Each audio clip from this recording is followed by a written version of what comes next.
Okay, welcome everybody. Another Hello. little technological bumpy start. My favorite. So I'm Karen Dills. I'm the membership chair for the League of Women Voters, and we are happy to have two representatives from Fading West with us today to talk a little bit about housing and inform us. If you will all mute yourselves, please, and if you have any questions, put them in the chat. So I think Scott and Ryan will give us a little presentation and they'll tell us if we want to do questions as we go or at the end. And I will ask them to give a little background on themselves and then what their responsibilities are. So Scott or Ryan, I'll let you go. All right, well, thank you so much, Karen. Ladies, it's great to be with you today and appreciate you having us here. Like Karen was saying, I'm Ryan Conley. This is Scott Simmons. A little bit about me is live here in Buena Vista with my wife and our 4 kids. We actually live over in the farm, which is the first development that Fading West did. And I am the director of properties here. So I'm in charge of selling all the homes that we sell to consumers, not selling the homes that we might sell to another developer. Selling, I'm also in charge of managing the apartments that we will build in our different developments. And I'm just in charge of the communities that we built as well. So that's what my kind of duties entail. I work a lot with Scott, who's in development. Scott can give about himself. Yeah, so my role in Fading West is on the development side. So starting from finding land that we think would be suitable for a community, a Fading West community, to acquiring that land, going through the process with the town or city that we're working in to get that land entitled so it's ready to build on. Another part of my role is crafting the vision for our communities and like what really makes a great community and how do we create long-term sustainable affordable neighborhoods in these. Do you want to hear Fading West? He's on now. Bob, Fading West. Yeah. You want to hear it? Margie, mute yourself, please. So that's my role. My role is kind of on the front end of the project, and then once we get the project entitled, then we turn that over to construction, and then the development team acts more as like an owner's representative, just to ensure that the project gets.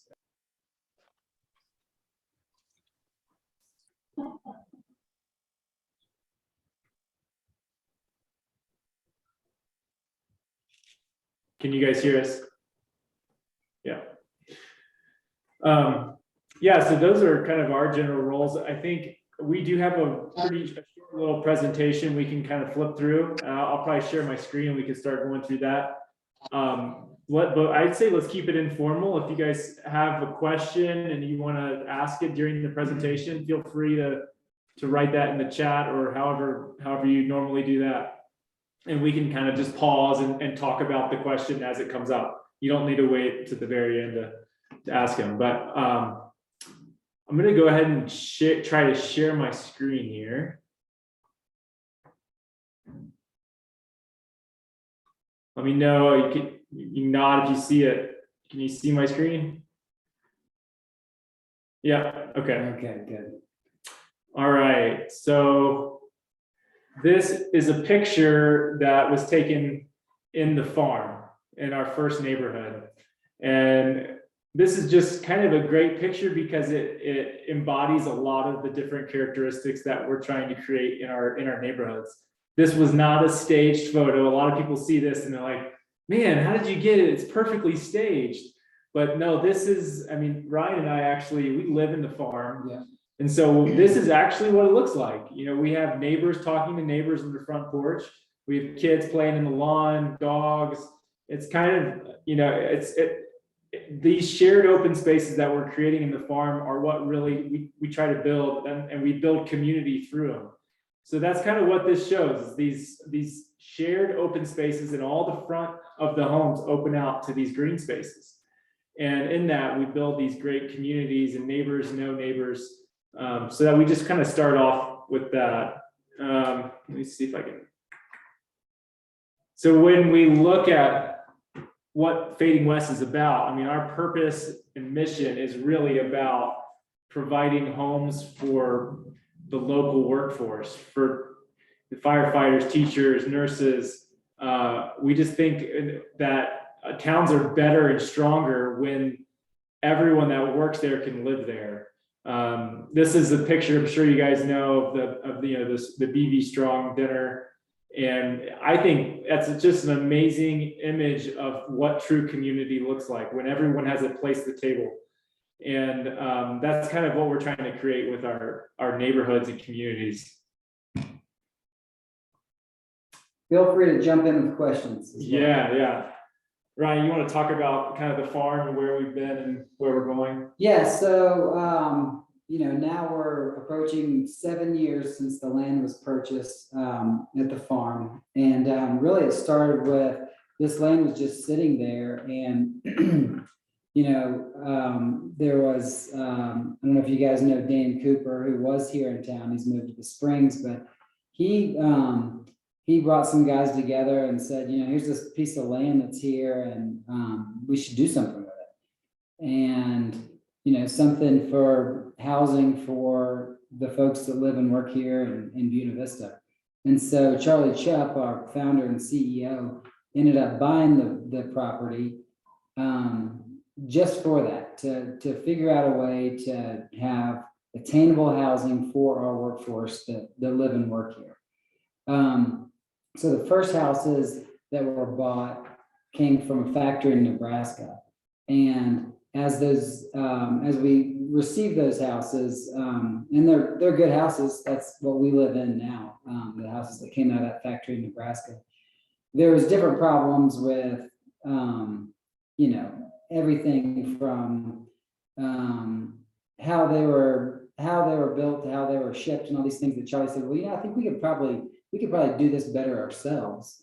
And so that's when he decided to build a factory. And we just started putting out houses now that we're actually building in the factory. The reason why we're not over in the factory right now is because the offices part is not finished, but the actual factory where the houses are constructed, that has been completed. And that's been, we've been working over there since November. So, but we did the first phase, which was about 90 homes. And that sold out as of sometime in the last year. We finished that out. And that's what you see now. I'm sure you've been over there and have seen, at least driven by and seen it from the road. But the second phase, all those houses will actually come out of our factory. And so it's kind of a rolling phase 2, where we're building some of our own houses, and then we're building some houses for some other developers, like a development down in Poncho Springs, down at a place called Poncho Meadows. And so in between different orders for other folks that we're building for, they're also trying to do missionally aligned work that are in line with what we're trying to do, which is provide workforce housing. We're building out the rest of the homes in phase 2. So it's going to be some standalones. We got some questions coming in here. Okay, what determines whether land is appropriate for us? And do we only do 2-story homes? So what determines if land's appropriate for us? I think that's more of a question for Scott, since he's our head of development for us. Yeah, that's a good question. And we have probably 7 active projects going on right now, and they vary in size. The parcels vary in size. We have one project that's on 1 acre, and the farm is on about 20 acres. So the size of a project can vary, and we'll pursue different size projects. I would say one of the things that doesn't vary is we really want to find a parcel that is zoned appropriately that's within, it's walkable or bikeable to a town. We like these areas that are close to transit and close to essential services. So infill development is nice. We found that about between 5 to 15 acres is probably our sweet spot. You know, you go under that and you lose some efficiencies, and then over that, it's a long and much larger project. We look for zoning that allows for higher density, because one of the things we found is that in order to hit attainable price points, you really do have to have a higher density of development. And there's a balance there between density and livability. And so we try to strike that with our land plan. The other things that we look at are lot size requirements. A lot of places require 30-foot wide lots or 50-foot wide lots, and that really limits what you can put on a parcel. If you have a 30-foot wide lot, our townhomes are 16 to 18 feet wide, and our standard single family homes are 16 to 18 foot wide. So we kind of want smaller lot widths. So we look for parcels that have the zoning characteristics that are good for our homes. So that kind of answers that question on what makes the ideal land. We have single story homes. We haven't built any yet, but we do have single story homes in our product library. We have base modules that are kind of the base home, and then you can add on to them and reconfigure them. So there's a lot of different ways to reconfigure our product library of our homes. And we could definitely do single story and 3-story. Yeah. And so percentage of our farm phase 2 is the majority of it, if you include the townhomes, is multifamily. And that's what the town of Buena Vista sees those 5-plex townhomes that we have together. Those are considered multifamily. And so a good majority of phase 2 is multifamily. There's only 11 single family detached homes, and 2 of those are currently for sale right now. Those are the only 2 homes that are for sale, 2 detached homes. And then the rest, there'll be, and 2 are already under contract. So there'll be 7 more single family detached homes, and then the rest will be multifamily. I think I just did the math. It's about 30% for sale product, whether it's townhome or single family, versus about 70% for rent, which would be the apartments. Yeah. How long does it take to build a home in your factory? How many employees? I'll answer that. We'll answer that one a little later when we get to the factory. Any plans for Salida or Poncha Springs diversity statistics? Yeah, we definitely have projects that are going in Poncha Springs, not Salida, and I'll mention that in a minute. Yeah, home energy efficiency, so that affordable houses includes affordable monthly energy costs. That's a great question, and definitely something that we need to calculate when you look at total cost for housing. It's not just your mortgage and interest and insurance. It does include your utilities. All our homes are meeting the energy code, current energy code for the municipality, but we are exploring things in addition to the standard that we can do, like configuring our homes to be solar ready, so that if a homeowner did want to put solar panels on their house to offset their energy costs, they could.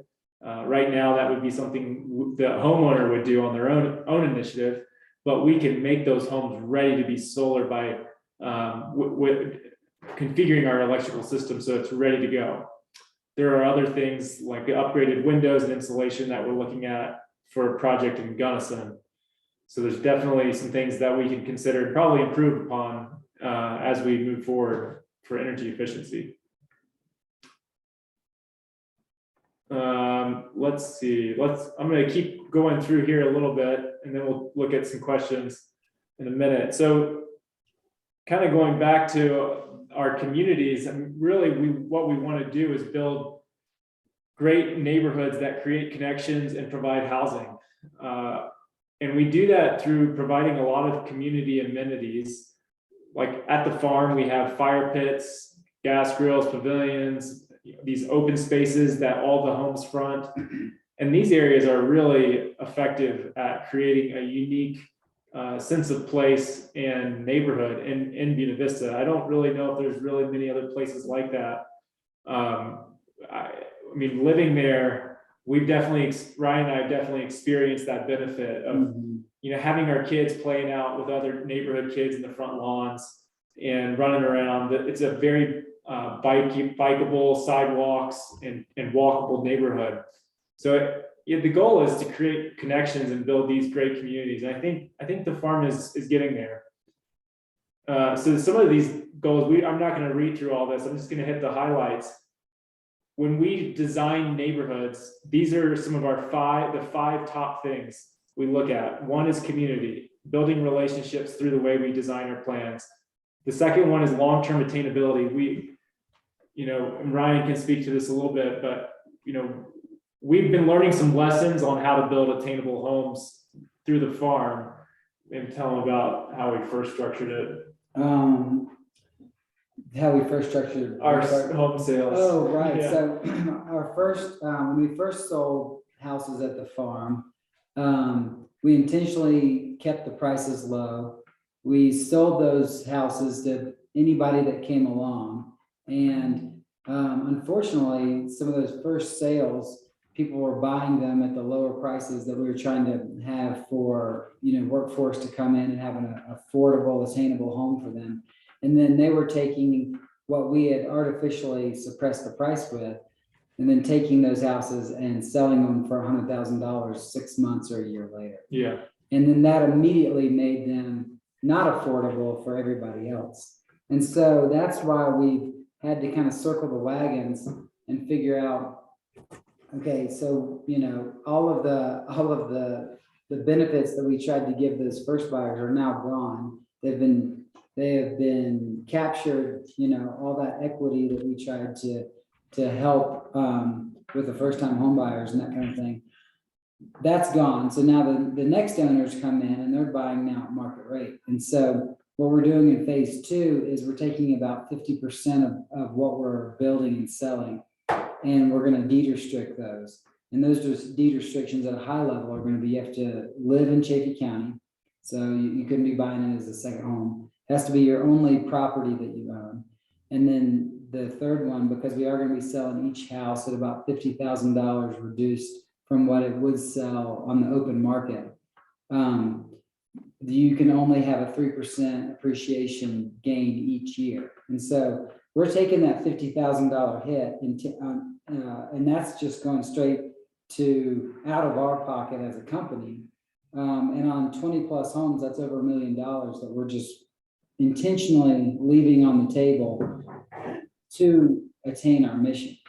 And so we are going to be selling the other half of those homes at market rates so that we can, you know, fund our salaries and other people that work here, and being able to really provide those 20 homes on the deed restricted homes at attainable prices, so that the folks that live and work here in Chaffee County can have a good place to live.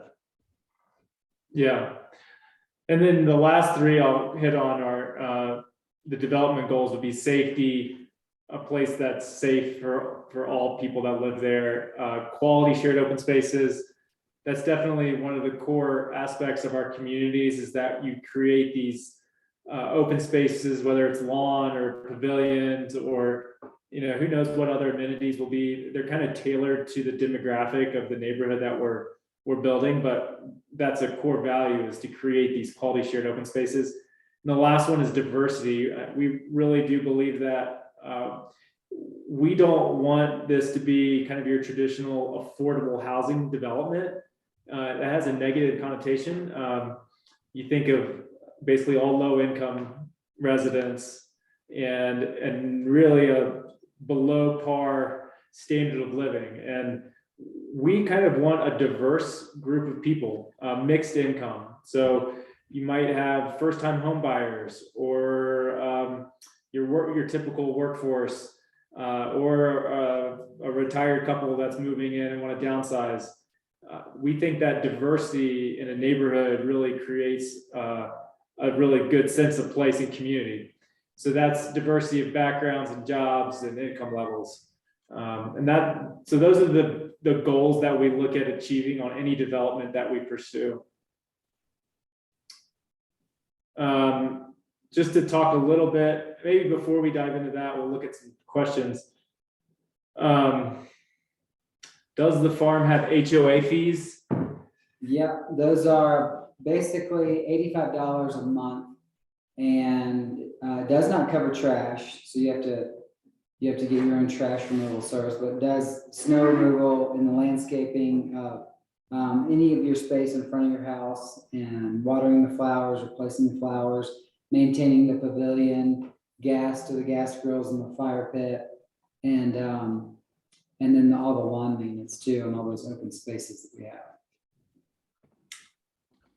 Does the town have to approve the deed restrictions? No, so the deed restrictions that we're doing are completely voluntary. Yeah. So they're not involved in any way. And again, like I said, for each of those deed restricted homes, we're voluntarily leaving $50,000 on the table, thereabouts $50,000. And in order to keep with our mission of providing attainable housing for those that live here in Chaffey County. How are employees from out of the area being recruited? I assume, Karen, you're meaning for the factory or for Fading West and that kind of thing. Just how are we recruiting them? I mean, I guess as any employer would recruit people, Good benefits. looking for the best Train. candidates from all over, and we think that this is a great place to live and work. I mean, we've got a great culture at Fading West. It's a fun place to work. And Karen's asking, how did Fading West find me in North Carolina? So Scott and I are actually friends from back in North Carolina, and we were out here. Scott had already taken a job with Fading West, and he had been living in Fort Collins the previous few years. And so our family was on vacation this summer, and we were visiting Scott, and he said, they're hiring for this position, so you should come and check it out. And so before we returned to North Carolina, I had a job here. And so we moved our family out this fall.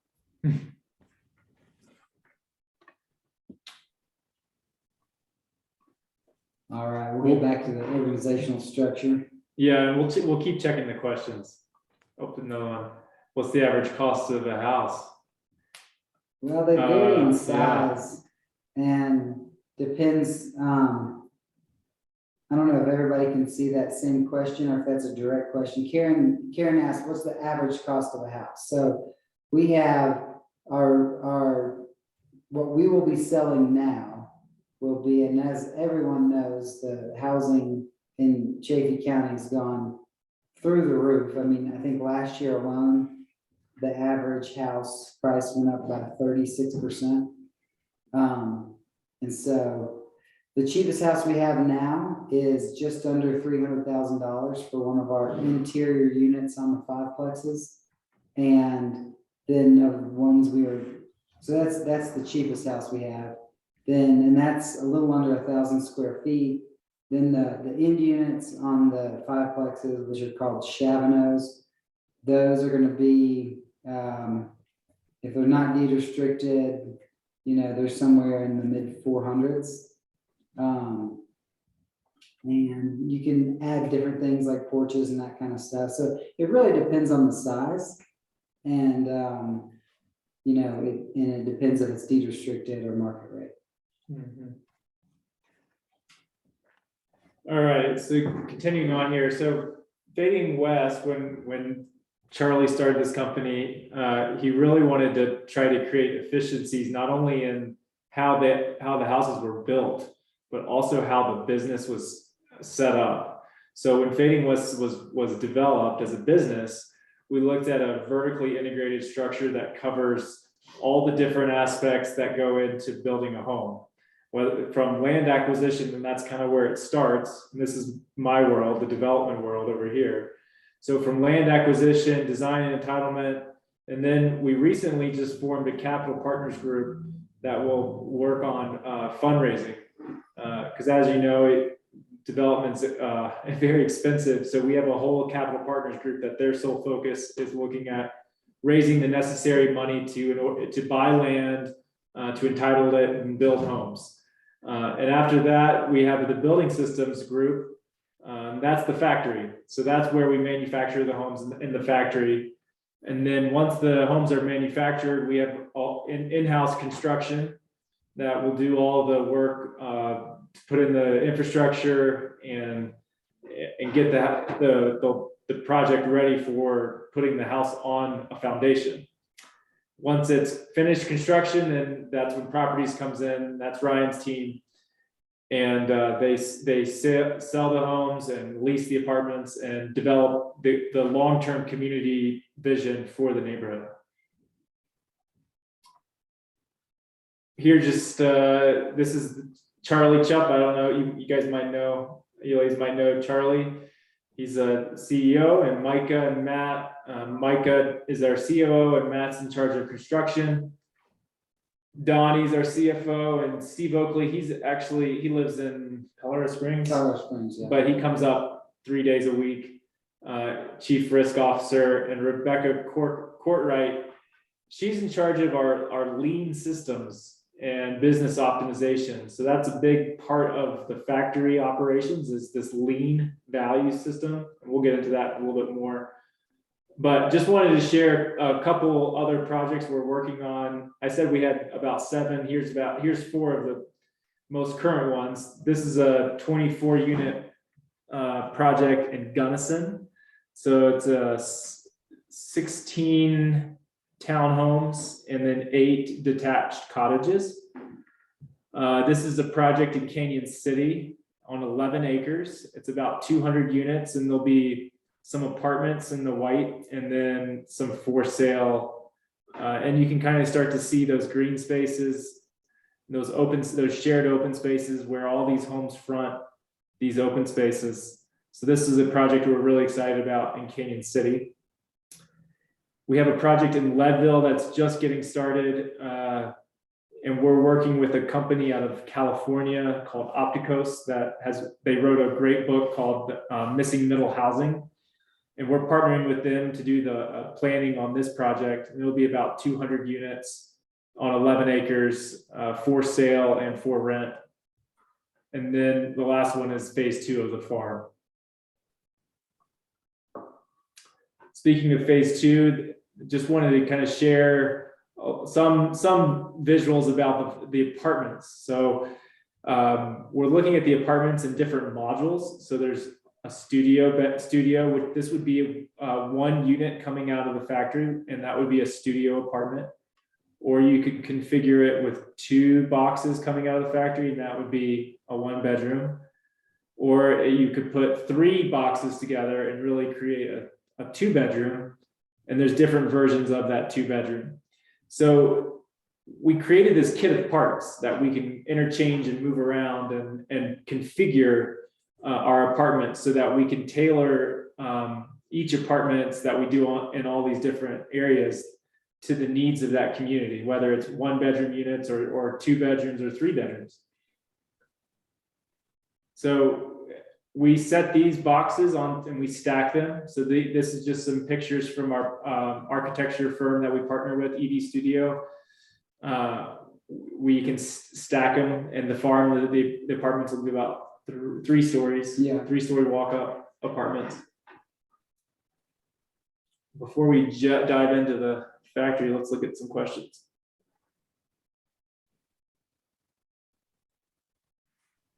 Let's see, how easy is it to get financing for a home? Yeah, we do have local partners. This is a question from Carol. We, High Country Bank, work a lot with them, and but I think just as easy to get financing for our homes as anyone else. Mhm. How did you come up with the name for the company? Maybe Charlie should answer that. Yeah, Charlie, I don't think he thought that it was gonna go farther than the farm, and so when he had to come up with a name for the LLC, he named it after his favorite album from his favorite band. The band is called Switchfoot. Maybe they were his favorite at the time, and they had an album called Fading West, and so now he's stuck with it now that the company's grown past what the farm is. Yeah, so it was named after an album from a band. Yeah. Uh, Is the Leadville one on the main road as you come to Safeway? Yes, yeah, so you've probably seen all those new homes going on up there, called the Rail Yard project. So we purchased the last phase of the Rail Yard project from the developer. So we'll be building out phase 3 once phase 1 and 2 are complete. And our price points hopefully will be less than what the current rail yard pricing is, because our goal is that a significant portion of our development will go for workforce, because what we're seeing is that there's a huge amount of people that live in Leadville and now are commuting to Summit County to Copper or Breckenridge for work. So there's a big demand for workforce housing in Leadville, and that's the goal of that project. What other properties in BV do you have, and what are the plans? Do you have Archway property by the school? We Yeah, don't have any other properties. There's some that we have under contract.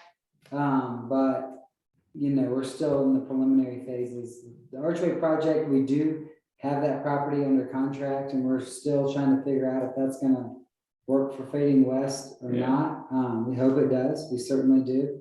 And then, we're also, kind of in the same position on the Carbonate, parcel. yeah, But we don't have any, like the other projects that Scott just showed you. Those are actually projects that are underway and going, and we own the land, but the only thing we have right now in Buena Vista is the Yeah. farm. yeah. You'll probably hear more about the Carbonate project in the months to come. Assuming that we keep moving forward with that with the town, which I hope we do. We'll be going through a public process, because that's a partnership with the town to build about 65 deed restricted and attainable units over near Collegiate Commons Apartments Complex. So there'll be a public process with that project to ensure that, because the town it's a partnership, the town is contributing the land free of cost, and in return, the town gets 65 attainable units and potentially a childcare center out of it. Mhm. So you'll hear a lot more about that project as that project goes forward. The Archway project that was mentioned, we are under contract and moving forward with it. We just have to work on if it's a viable project for us from a financial perspective. Mhm. That's a pretty valuable piece of land, 1 block off of Main Street. And so, we're just working through the details of that. Yeah. All right, so the factory, these are old pictures because it's actually built now, but we will be moving into these offices in about a week or two. Like Ryan said earlier, the factory is already up and running. I'm gonna skip over that. So you don't have to worry about all the text, but I wanted to show this to kind of demonstrate how we approach the housing choices and options. One of the principles is this lean manufacturing process that was shown here. It was started by Toyota and Toyota manufacturing process. It really hinges on reducing the number of parts and creating efficiencies through manufacturing. And the way that we've done it is we're offering, I think, high quality homes, but we're offering somewhat limited options. So for example, our countertops, we have 1 quartz countertop that goes in all our homes. We have 2 cabinet colors, and you can choose, you want a dark gray charcoal or a white. Same with kitchen faucets. We do have some exterior options as far as what we're using and flooring options, but we're keeping the options somewhat limited in order to really keep the prices lower. So that's one of the strategies that we're using.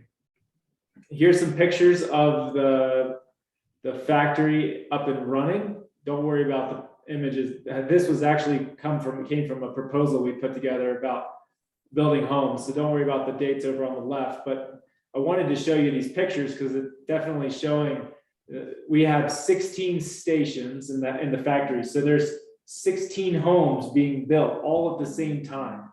And it's just like kind of the Toyota Camry factory where that car moves from one station to the next station to the next station until it goes all the way around the entire assembly line and then comes out the back of the factory ready to go to a job site. And when these homes are complete from the factory, they already have all the flooring, their walls are painted, the ceilings are done, electrical, plumbing, cabinets, everything is basically done from inside and outside. So we're trying to minimize the amount of site work because we have a controlled environment that we build the homes in with a stable labor force versus a site that has weather and variables. So we try to do as much as we can inside the factory as we can. So let's go back to your questions and see. That's pretty much it for the presentation. But we'd love to keep talking and answer any questions. Anything else you guys have to ask? You can pipe in here before our time runs out. So I know we talked earlier about trying to do a tour of the factory sometime. I don't know if Micah mentioned that to you or it's something he might do. And I know it's because everything's still kind of new and getting settled in. It might be a while, but do you plan on doing that in the future to the community? Most definitely. We will plan on doing that in the future at some time. In the meantime, we are doing there will be, what's the ability, since we're taking the town councilman through the town council members? Board of trustees. Board of trustees, yeah. Yeah, we're touring the board of trustees through the factory on March 28th. And I think there'll be a Zoom, someone with a Zoom call. So that's a public meeting because we want all those meetings to be public. We can't invite everyone to that, but there will be a Zoom link for that. Because we're presenting to the board of trustees on the Carbonate project on March 29th.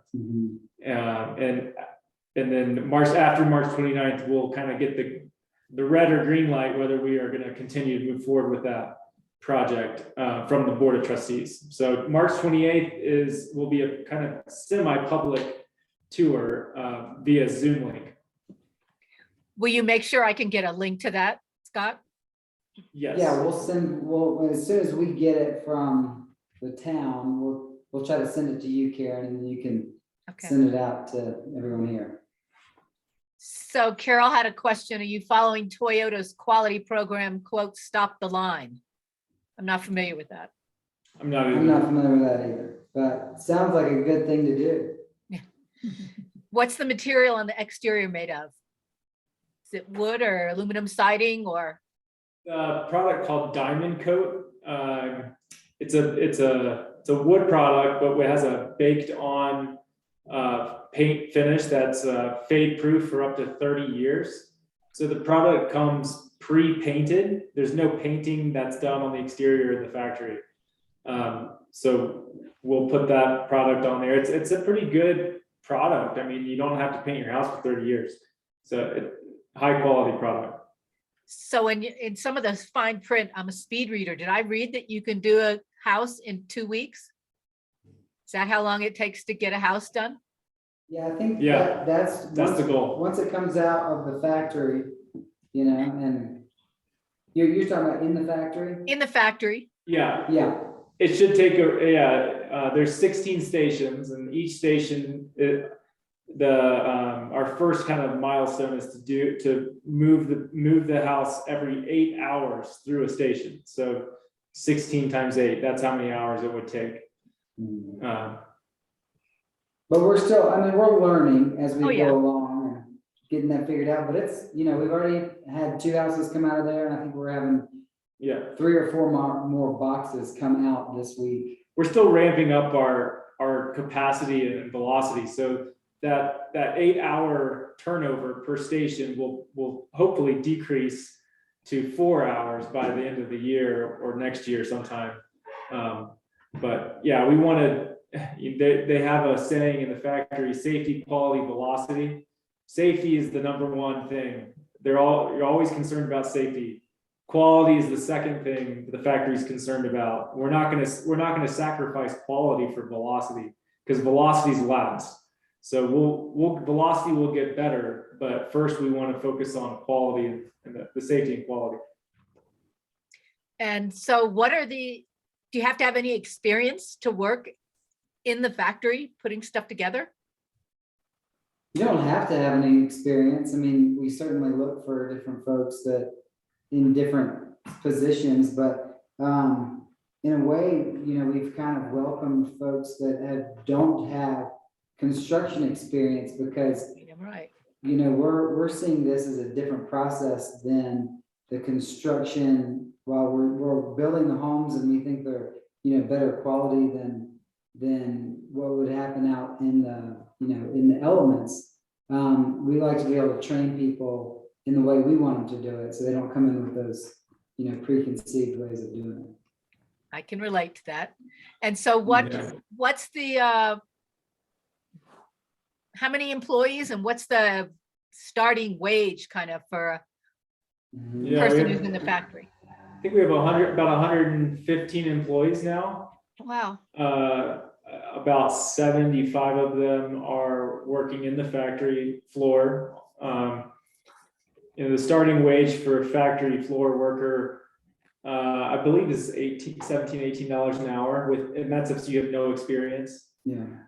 The average wage for a factory floor worker, I think, is around 22 to 24. And we do typical benefit package for all factory employees. So I know that's been a pretty attractive thing. The other thing that I think we've been able to employees with is a four-day work week. So the factory is closed on Fridays. They do 4 10-hour shifts, and that's been really appealing for people out here to have that 3-day weekend. Interesting. Okay. And you can read in the chat about what Toyota's Stop the Line is. Carol enlightened us there. I like that. Thank Yeah. you, Carol. I think we're probably implementing this because I've heard of this practice already happening where we've definitely stopped the line with, you know, if a quality issue is found, in order to make sure that it, you know, it's done right the first time. Mhm. Yeah, Linda asked if we've had any significant supply chain issues. Certainly. Yeah. And that's one of the biggest reasons why we're not at the factory right now in those offices, because different materials that we needed for the office space didn't come in time. Also, on the 5-plexes, on those homes that you see that, like the 5-plexes that are in the farm now, we're making our own version of those. And for the underside of the roof, we were using this foam board. It's a foam board, right? Yeah. And we couldn't get that foam board for 6 to 12 months. And they were supposed to be the first things we built out of the factory. And so we had to completely redesign that roof so that we didn't need the foam board, Mhm. and move things around in the factory, build a few single family homes, move some different folks up and down the line. Because we couldn't get that foam board. And I mean, that's just one example, but yeah, there's been many things that we've had a problem getting. What are the rents on apartments? We're still trying to figure that out as we're working with the Chaffey Housing Authority, because we're trying to hit certain goals. So, I mean, you know, ballpark 1,000-ish for the studio, and it goes up from there. So is the Yeah. marketing part, the new word you're using is attainable as opposed to affordable or workforce? Well, affordable is, so we're trying to do attainable workforce housing. Affordable housing is more of the low income, lots of government subsidies, under 60% AMI. We're not playing in that market. So there are no government subsidies that we're getting, none of these things, not yet. I mean, hopefully, there will be various things that come along to help that missing middle that, really, there's nothing really, that people make too much money to get any of these kind of benefits, right? The middle class. Yeah. Yeah. Does anybody else have any questions? You can take yourself off mute or put it in the chat. I know that some businesses have lost employees to you all, I'm sure because of the wages and the benefits, and that's Mhm. certainly understandable. I still see I know you're working with Chafee Housing Authority and stuff, and this is for, hard to say, it's middle, but like you say, we still are in need of giant affordable housing. Yeah. So, Yeah, I mean, the middle is really based off of the area median income. And one thing we found is that sometimes can be skewed, even the area median income. So we've been discussing, and we haven't finalized this, but how do you come up with what is truly a workforce price point? And you have to know what the workforce is making. And target that, like, how can a teacher afford this house? You have to be able to answer, you have to be able to answer that question. And yeah, so those are the things that we're wrestling with. I mean, right now, the government, the Chafee Housing Authority, most entities base all price points on the area median income, which is standardized. And we're targeting between 80% of the area median income up to 140% of the area median income. That's kind of our target. do you know what that median income is, what that figure is? I believe it's $55,000. A starting teacher in Buena Vista makes $33,000 a year before taxes. Yeah. Pathetic. Sorry. Yeah, well, I want to say this has been super, super informative. And if I had any desire to work again, the factory sounds great and I'd apply there. Love that 4-day work week. Yeah. We'll actually have maybe a 3-day work week. We're looking at a second shift coming on in the summer. Mhm. And the idea would be 3 12-hour work days, Friday, Saturday, and Sunday. So that way we have kind of a 7-day full shift, around the clock. Well, not at night, but 7 days a week. Mhm. those would be additional people, or that would get moved around? Yeah. Additional shift, people. yeah. Another 75 employees. Okay. And so where are they this gonna is- live? This is really rude of me to ask, but I'm going to ask it anyway. You don't have to answer. Do the executives like you guys get some kind of price break at the farm? Well, we're not executives. We do give an employee benefit. I bought my house at the farm from someone who used to work at Fading West, so I didn't get a Fading West benefit. I had to pay market rate for my farmhouse. But we will, if a employee wants to buy a house, then there is a benefit there for those employees. It's about 50% off. That's a joke. I'm just kidding. I was gonna say, I was about to fall over. I'm sorry if that was rude. It's No, not- I'm just kidding. It is not 50% at all. I was joking. We certainly want our, and we have about 10 houses that we rent to Fading West employees. And we certainly want Fading West employees to be homeowners of our Yeah, homes. it's definitely a priority. Good. Okay, well, I'm gonna thank you all so much for this very, very interesting presentation. I appreciate your doing that. And the rest of you league people, if you want to stay on, I have a short little announcement.